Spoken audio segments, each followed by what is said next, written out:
Hi friends, good evening. మనం last క్లాస్లో building మెటీరియల్లో bricks గురించి తెలుసుకున్నాం, మ్యాసనరీ వాల్ గురించి తెలుసుకున్నాం. నెక్స్ట్ అలాగే కాలమ్ అంటే ఏంటి, బీమ్ అంటే ఏంటి, అలాగే స్లాబ్ థిక్నెస్ ఎంత ఉంటుంది, కాలమ్ థిక్నెస్, బీమ్ థిక్నెస్ అన్నీ మనం తెలుసుకున్నాం. అయితే మన బిల్డింగ్లో నెంబర్ ఆఫ్ కాంపోనెంట్ పార్ట్స్ ఎన్ని ఉంటాయి, అవి ఎక్కడ ఉంటాయి, ఫౌండేషన్ తర్వాత బేస్మెంట్ తర్వాత ప్లింత్, అలాగే స్టెప్ బై స్టెప్ ఒక్కొక్క కాంపోనెంట్ దేని తర్వాత ఏది వస్తుందని చెప్పేసి మనం దాని గురించి ఇప్పుడు క్లాస్ ఎక్స్ప్లెయిన్ చేస్తున్నాం మీకు.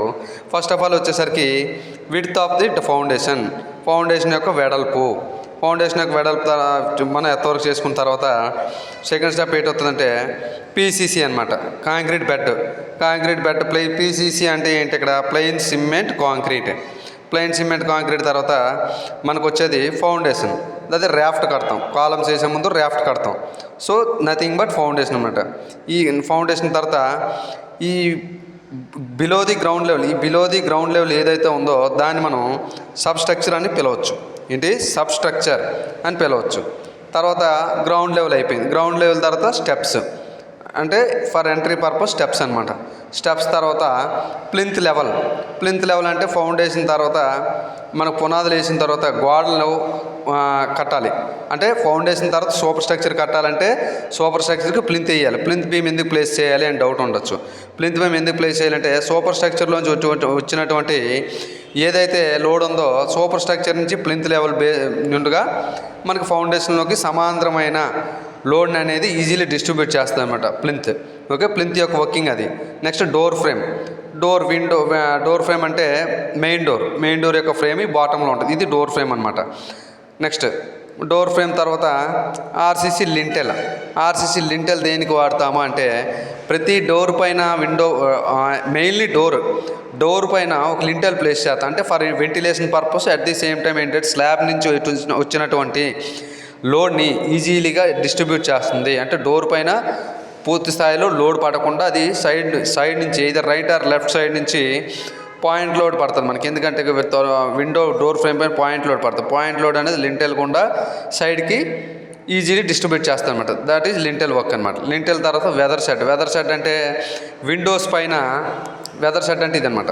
విండోస్ పైన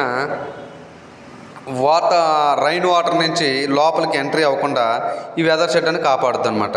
ఓకే, నెక్స్ట్ వెదర్ షెడ్ తర్వాత super structure nothing but super structure is made from either bricks or stones. Bricks like aslar masonry, either red clay brick, cement brick, whatever it may be.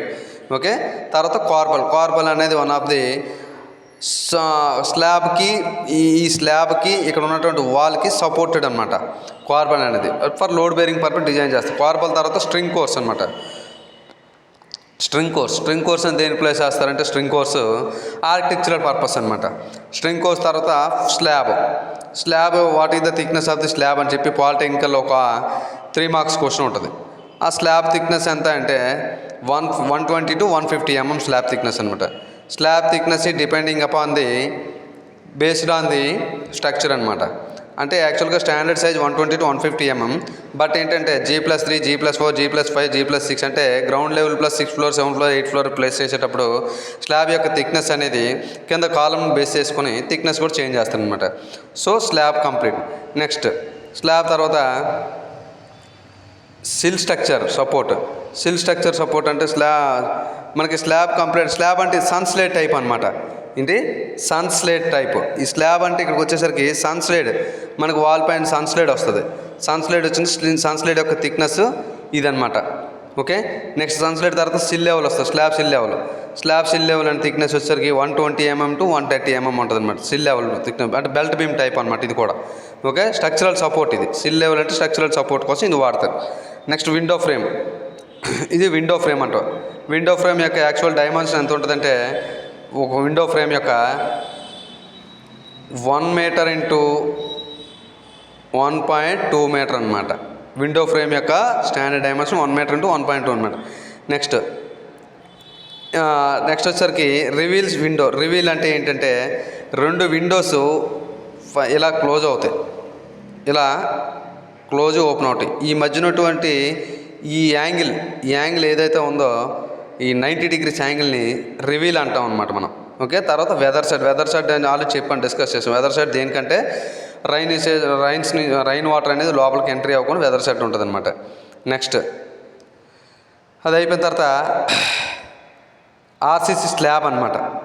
RCC slab, ఇది RCC slab అనమాట. Okay. RCC slab అంటే rain force cement concrete అనమాట. Slab thickness actual 120 to 150 mm thickness ఉంటుంది అనమాట RCC slab. Next అక్కడ ఇది freeze అంటాం. Freeze అంటే మన స్లాబ్ అయిన తర్వాత ఇంటి లోపల పాయింటింగ్ పెడతారనమాట. పాయింటింగ్ అంటే సన్నగా ఒక లేయర్ వస్తుంది. ఆ లేయర్ థిక్నెస్ ఎంత అంటే 20 mm into 140 mm అనమాట.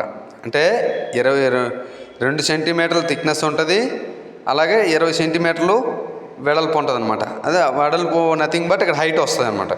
నెక్స్ట్ బ్లాకింగ్ కోర్స్ అంటే స్లాబ్కి, ఇక్కడ ఉన్నటువంటి స్లాబ్కి మరియు బ్లాకింగ్ కోర్స్ అంటే పైన పాయింటింగ్ పెడతారు. స్లాబ్ అయిన తర్వాత సింగిల్ ఫ్లోర్ అయితే పాయింటింగ్ పెడతారు ఫర్ లీకేజ్ పర్పస్ అనమాట.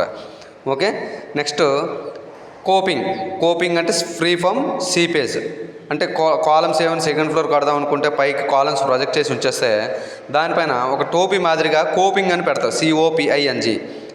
COPING coping, free from seepage from rain water, either what ever it may be. Rain water నుంచి కానీ లేదా పైన వెదరింగ్ ఎఫెక్ట్ ఏమైనా సరే ఈ కోపింగ్ అనేది అక్కడ హెల్ప్ఫుల్గా ఉంటుంది. దేనికంటే అక్కడి నుంచి ఫ్రమ్ సీపేజ్ నుంచి రక్షించడానికి కోపింగ్ ప్లేస్ చేస్తాం అనమాట. ఓకే. ఇది కోపింగ్. తర్వాత పారాపిట్ వాల్, ఫ్లోరింగ్. నెక్స్ట్ దానికన్నా ముందు పాయింట్ ఏంటంటే ఫ్లోరింగ్ టెర్రస్ అంటారు. అంటే స్లాబ్ కంప్లీట్ అయిపోయిన తర్వాత ఫినిషింగ్ ఉంటుందంట. ఫినిషింగ్ వచ్చేసరికి 6 to 18 mm థిక్నెస్ ప్లేస్ చేస్తారనమాట. ఎంత? 6 to 18 mm thickness, 6 to 18 mm thickness అని ప్లేస్ చేస్తారు.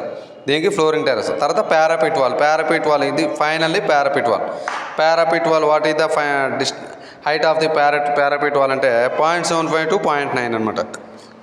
అంతా 0.75 meters to 0.9 meters పారాపిట్ వాళ్ళకి హైట్ అనేది. ఇది component parts of the building అనమాట. ఓకే. దీని తర్వాత మనం ఆల్రెడీ బ్రిక్ గురించి మనం డిస్కస్ చేసుకున్నాం కాబట్టి next what is sand. Okay. What is sand, అలాగే how it is used, what are the tests in sand, which type of sand suitable for construction, how many types of sand. దీని గురించి మనం next class prepare చేద్దాం. Okay. Next class అనేది sand గురించి ఉంటుంది. శాండ్లో ఎన్ని రకాలు, శాండ్ ఎలా ఉంటుంది, శాండ్ యొక్క వెయిట్ ఎంత, శాండ్ యొక్క డెన్సిటీ ఎంత, శాండ్ ఎక్కడ యూజ్ చేయొచ్చు, ఏ శాండ్ మంచిది ఏ శాండ్ మంచిది కాదని చెప్పే టాపిక్ పైన మనం డిస్కస్ చేద్దాం. ఓకే. Thank you.